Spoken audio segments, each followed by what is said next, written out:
Ал достар, қалайсыздар? Қазақтың тойы бітпесін, жаз бойы той. 3 ай балдар каникулға шықса, біздер тойға барамыз ғой. О балдарды лагерге апарып, бір жерге қыдыртудың орнына біз тойға барамыз ғой. Тойдан ақша ауыспайды ғой. Олар қайдан қыдырсын? Өлтіреміз, 3 ай той. Ойбай.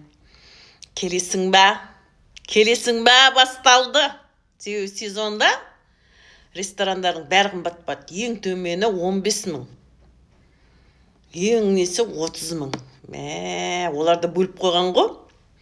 15 мың тамақтарын көрсең енді. Ойбай, жемейтін. Жемейтін тамақтар кілең шөпшеңке. Әне жапырақты неге қояды? Білмеймін сол.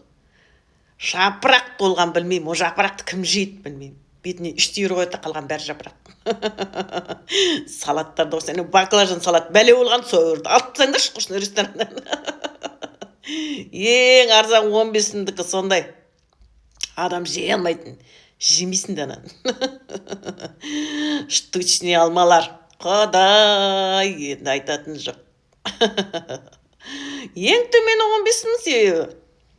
Қайтеміз енді, той жасауымыз керек қой. Ресторанға барып билеуіміз керек, дүкс. Әдемі.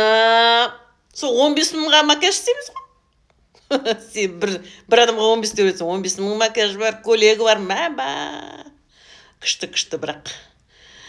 Настроение күшті, тойға дайындық күшті. Бәр балдардың оқуын ұмытып кеттік, студенттерді ұмытып кеттік.